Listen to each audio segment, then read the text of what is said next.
This is the story of a man named Stanley. Stanley worked for a company in a big building where he was employee number 427. Employee number 427's job was simple. He sat at his desk in room 427 and he pushed buttons on a keyboard.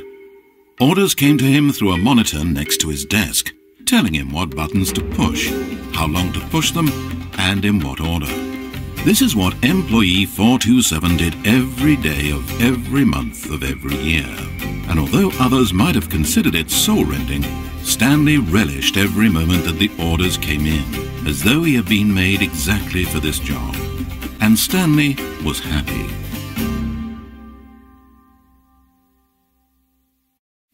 And then one day something very peculiar happened. Something that would forever change Stanley. Something he would never quite forget. He had been at his desk for nearly an hour when he realized that not one single order had arrived on a monitor for him to follow. No one had showed up to give him instructions, call a meeting, or even say hi. Never in all his years at the company had this happened, this complete isolation. Something was very clearly wrong. Shocked, frozen solid, Stanley found himself unable to move for the longest time. But as he came to his wits and regained his senses, he got up from his desk and walked out into the hallway.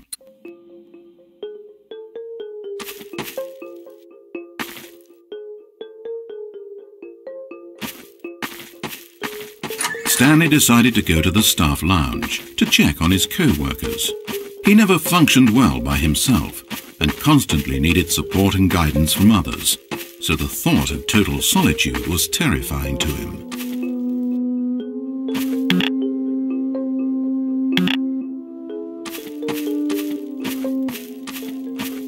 When Stanley came to a set of 2 open doors, he entered the door on his left.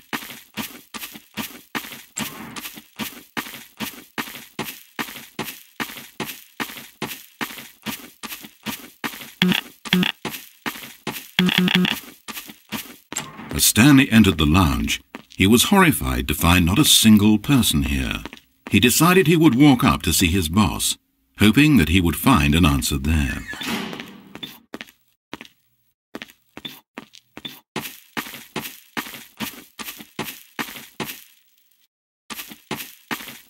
Coming to a staircase, Stanley walked upstairs to his boss's office.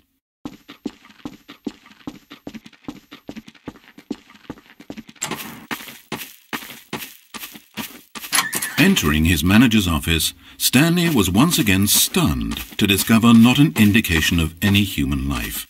It was at this point that he began to feel dizzy and a little sick, and even thought he might when suddenly he noticed a keypad next to the filing cabinet in the corner of his boss's office. Stanley had never seen this panel before and had no idea what combination of numbers would produce any result. In fact, only Stanley's boss knew this, since the panel withheld access to the boss's greatest, darkest secret, and so he had assigned the keypad a combination that only he could possibly know, the number of his freshman dorm number in college, 1957. But of course, Stanley couldn't possibly have known this.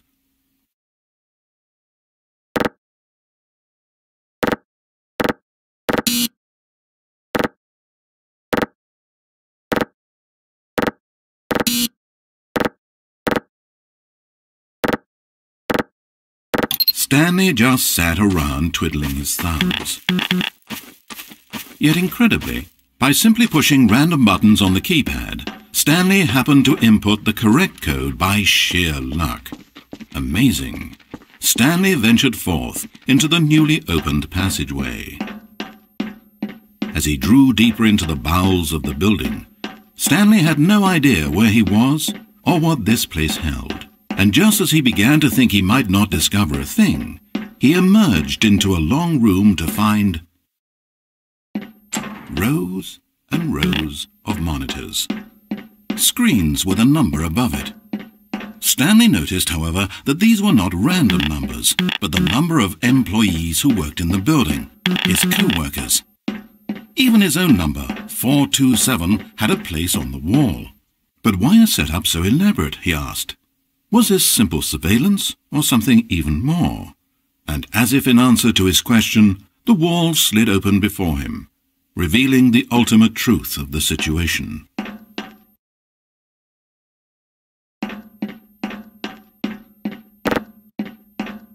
An enormous control panel, Stanley discovered, but not one that controlled simple machinery.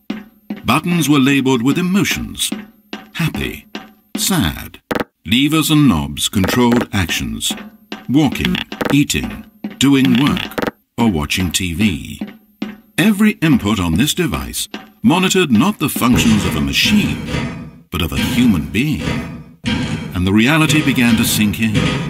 Stanley, like so many other people, reduced to images on a monitor, had been under someone's control, always at the mercy of this machine. Could this have been the only reason employee number 427 was content with his boring job? That a machine had altered his emotions to accept it blindly? He began to feel an unbridled rage, and at the peak of his anger, something happened. A spark. Stanley looked up and saw the generator overhead, still providing some small amount of power to the machine, keeping it alive. And knowing that this generator was all that kept the controls running, Stanley moved to the ladder in the back of the room and began to climb towards the rafters.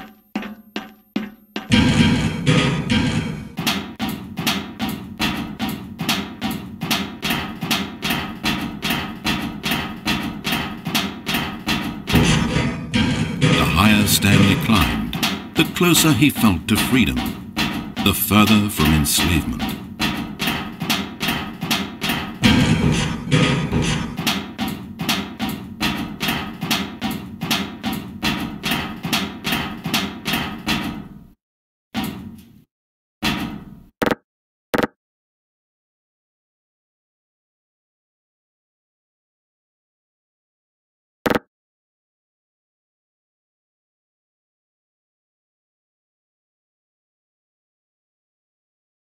Blackness, power gone, all alone, and then...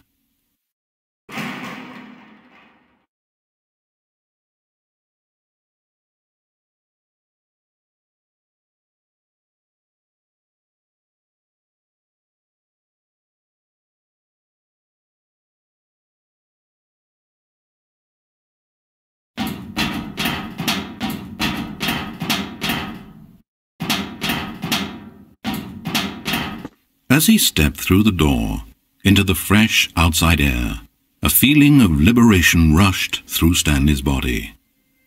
He had seen power, he had seen enslavement, and he had destroyed it. The underling was in control now. He had found his leading role.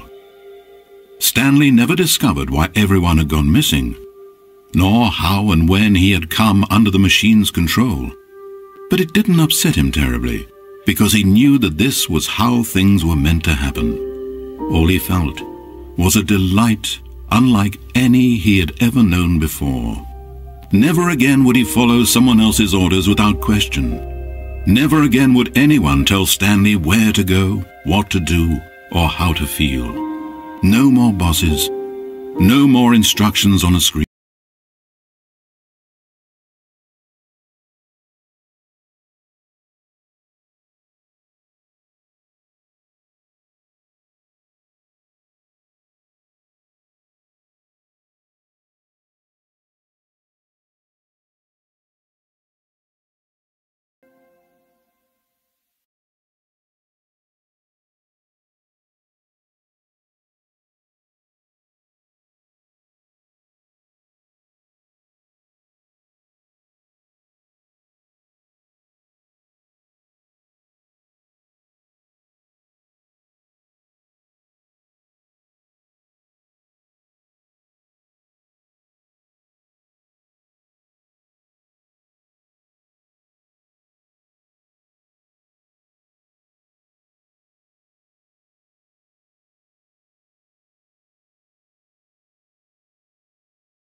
Oh, Stanley, you didn't just activate the controls, did you? After it kept you enslaved all these years, you go and you try to take control of the machine for yourself? Is that what you wanted? Control? Stanley. Stanley. I applaud your effort, I really do. But you need to understand, there's only so much that machine can do. You were meant to let it go, turn the controls off and leave.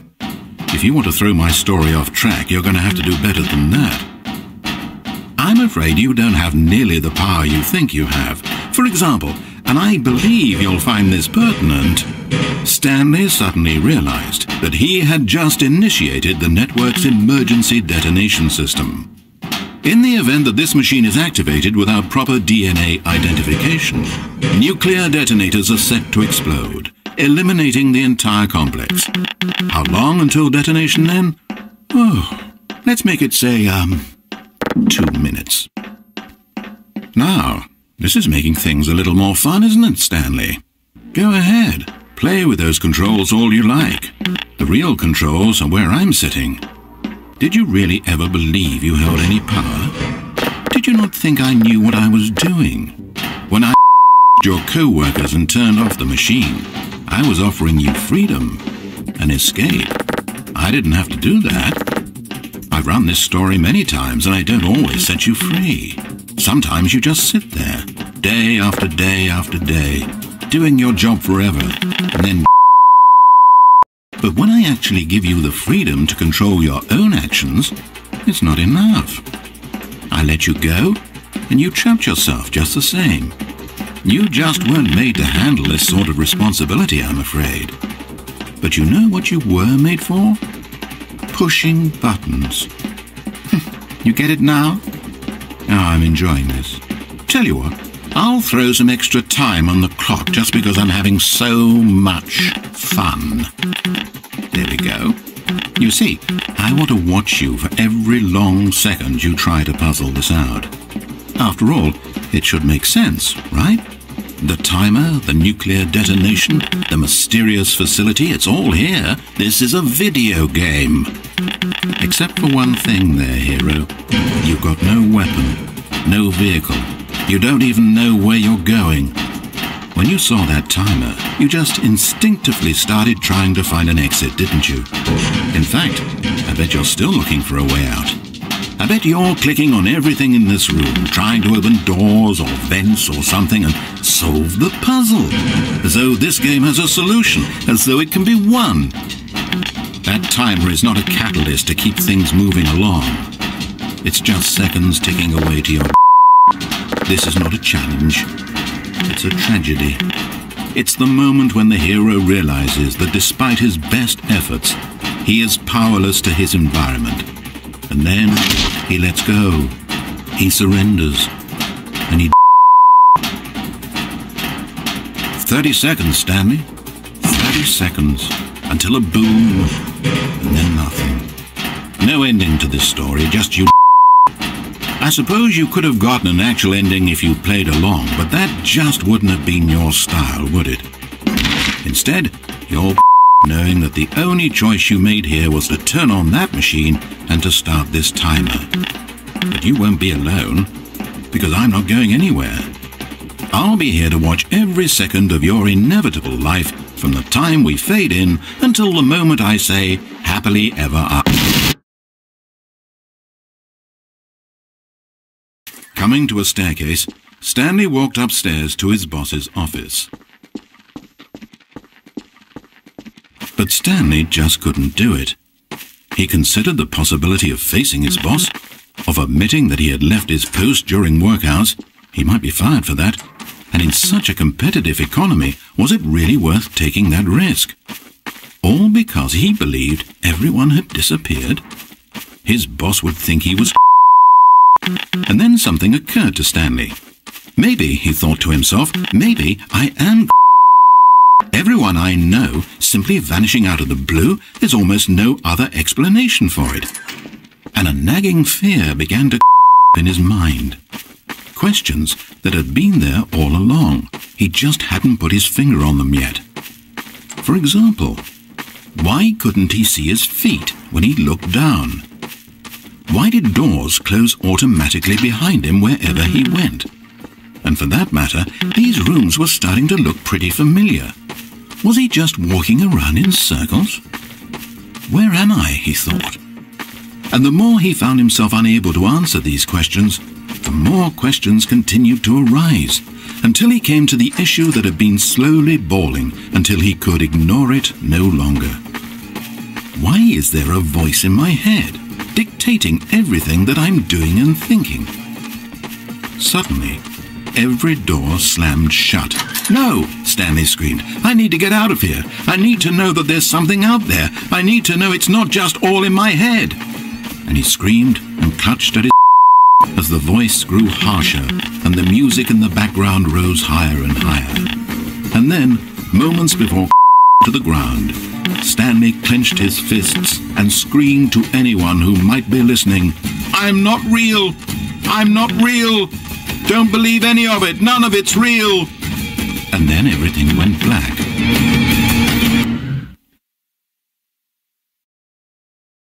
This is the story of a woman named Mariella. Mariella woke up on a day like any other. She got dressed, went to work, clocked in, clocked out, and then she walked home. But her walk on this day was interrupted by the of a man who had stumbled through town talking and screaming to himself, and then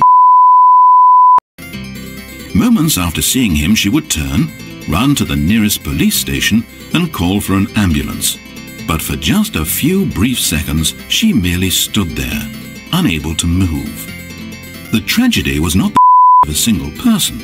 It was that she would never know this man's story, never hear in his own words what had happened to him, or what he believed had happened to him. For to know these things would be to exist inside the head of the man himself. So all she could do was observe from a distance and pity him.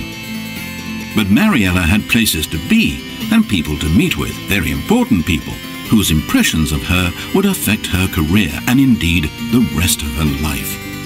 She stood there for only a moment, looking down at and then she ran.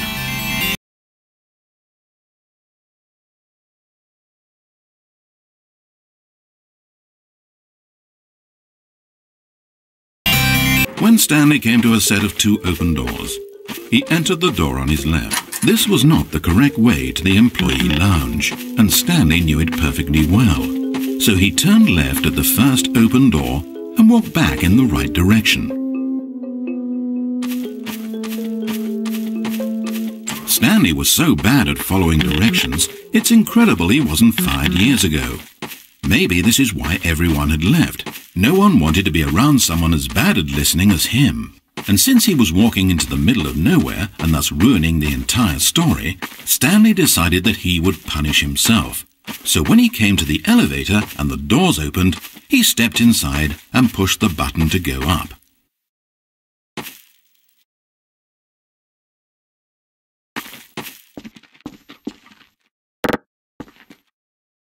Oh, Stanley.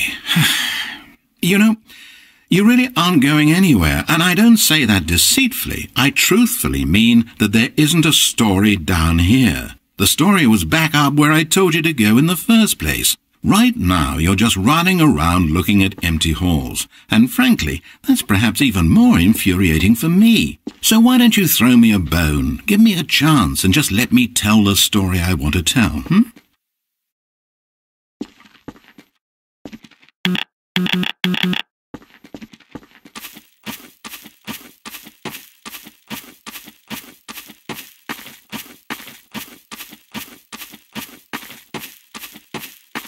Now listen carefully, this is important. Stanley walked through the red door.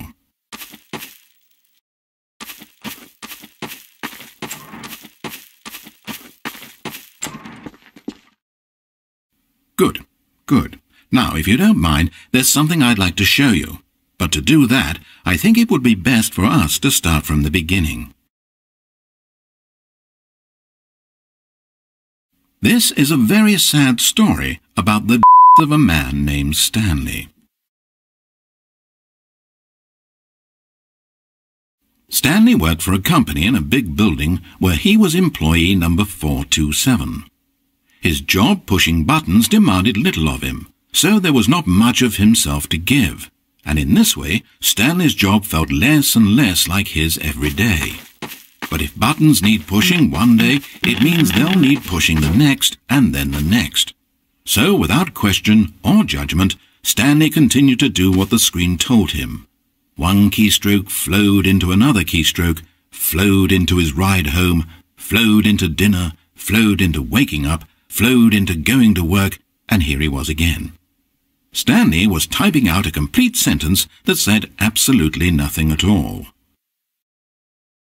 If in reality no one ever actually disappeared from the office, and Stanley never got the opportunity to make a decision, to choose which path he wanted to take, would his life still have any meaning? Perhaps when we long for something deeply enough, these hopes and fantasies become so strong in our minds that we truly believe that we're there, controlling that person and living that adventure. To manipulate your own thoughts and emotions might mean freedom from a self-imposed prison, but these delusions can be to those who can't tell the difference.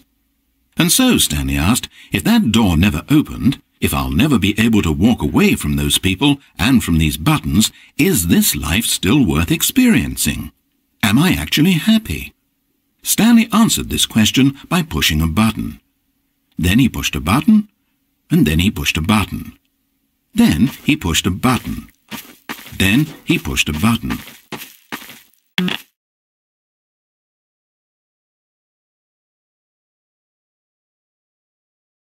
Now listen carefully. This is important. Stanley walked through the red door. Aha! Perhaps you misunderstood. Stanley walked through the red door.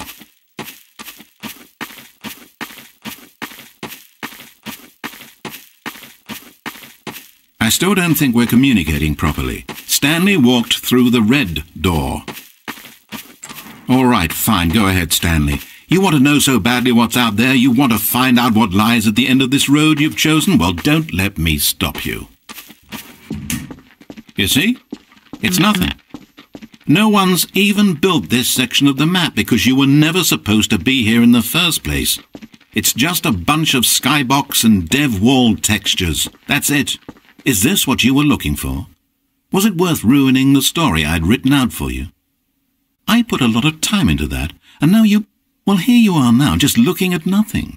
To think that that's all I needed to make in the first place, just a whole lot of nothing, and you would have been happy. Well, hey, you still need a little something to do. Am I right?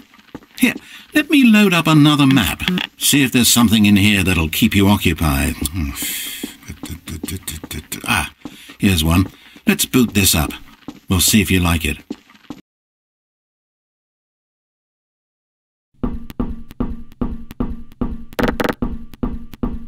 Well, Stanley, is this any better? I don't know why it would be. This map wasn't even made for you. At least I created a world specifically with you in mind. I wanted to make you a leading man. This one, well, I'm afraid you're on your own there.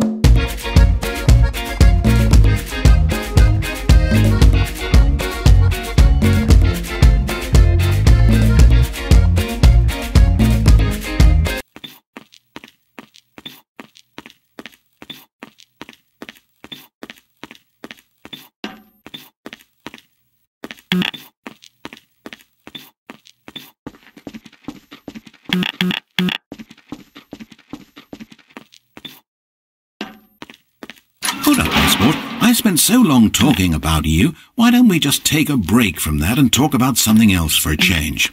Let's see. Well, according to Wikipedia, more than 90% of the night sharks caught off northeastern Brazil contain mercury concentrations higher than that considered safe by the local government. Now, this is fascinating. Don't you want to know more about the night sharks? Oh, no, of course not. All you want to hear about is yourself, isn't it? Well, fine. You haven't listened to me once so far. I can't expect you to turn that around now, can I?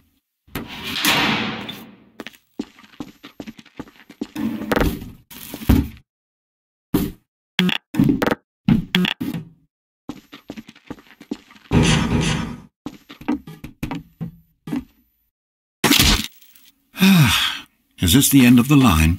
I don't suppose this was a particularly fulfilling experience for you, considering not a single art aspect in the... Wait. Hold on, what are you doing?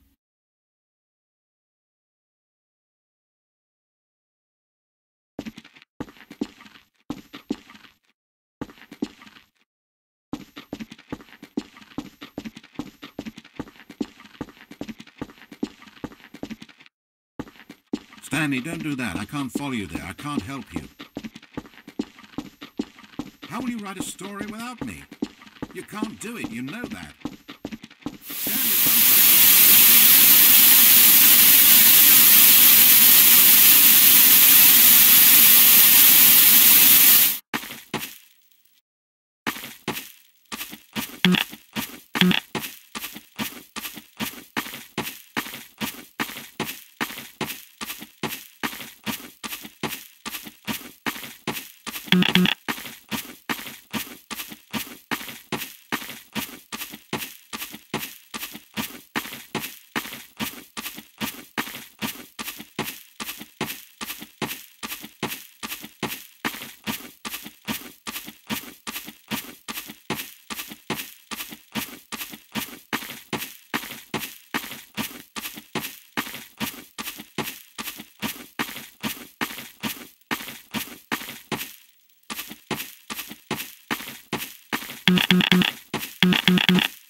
It's sad, I know, but all stories must come to an end. Of course, they say it's the journey that truly matters and not the destination, and I like that idea. To think we might value the paths we walk as much as the places they lead us. Now, I don't know what sort of story you've ciphered out of that world you've made for yourself, but I hope that being the leading man was everything it's cracked up to be. I know it can be a little hard getting around without someone looking over your shoulder, but this is simply the nature of freedom. Besides, I haven't really gone anywhere. Maybe you don't want a guide, but I think I'll always have a place here at the end of every story. I'll step in and wrap things up with a nice piece of dialogue and a reflection on life that makes sense of whatever path you've chosen to walk. And for now, I'm happy to be the destination instead of the journey. But only for now.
It almost perplexed Stanley that he had actually gone and stepped into this metal trap.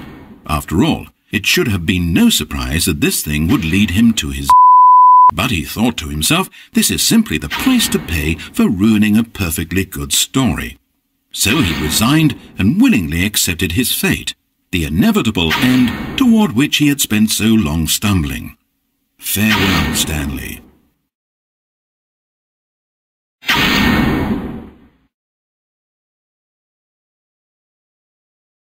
"Farewell, Stanley," cried the narrator as he sent his subject down the conveyor belt and into the enormous metal jaws.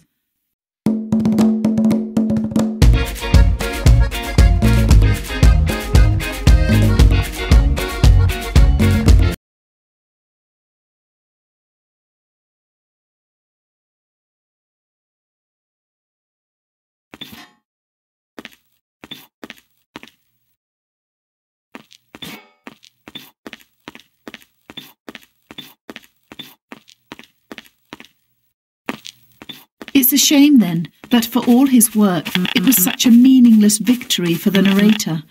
Did he really think he would accomplish anything by this disposable vessel?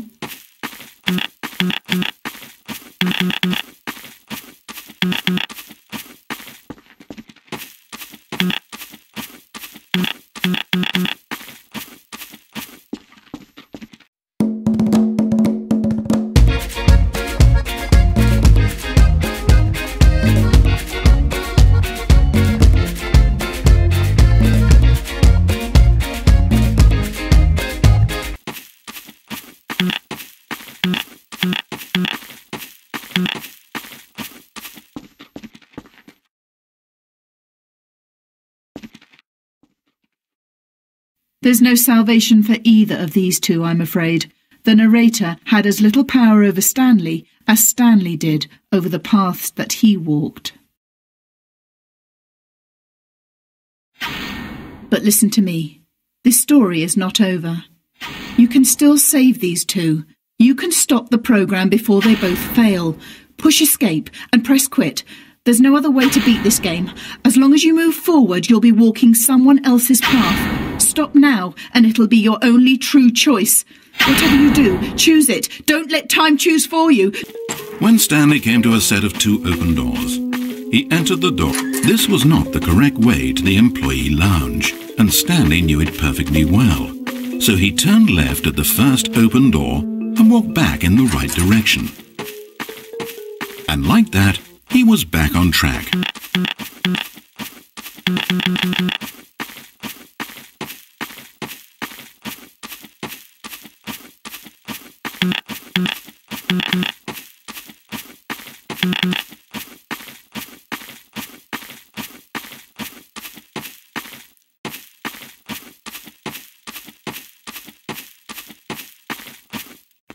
As Stanley entered the lounge, he was horrified to find not a single person here. He decided he would walk up to see his boss, hoping that he would find an answer there.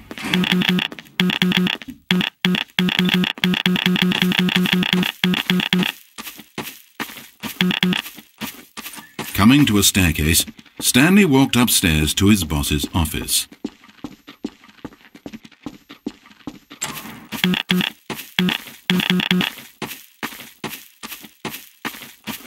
Entering his manager's office, Stanley was once again stunned to discover not an indication of any human life. It was at this point that he began to feel dizzy and a little sick, and even thought he might pass out when suddenly he noticed a keypad next to the filing cabinet in the corner of his boss's office. Stanley had never seen this panel before and had no idea what combination of numbers would produce any result. In fact, only Stanley's boss knew this, since the panel withheld access to the boss's greatest, darkest secret, and so he had assigned the keypad a combination that only he could possibly know: the number of his freshman dorm number in college, 1957. But of course, Stanley couldn't possibly have known this.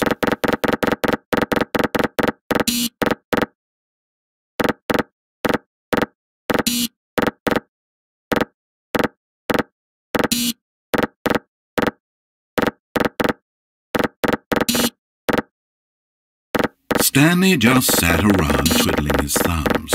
Trying to input anything on the keypad was useless, since he could never possibly know that the combination was 1957.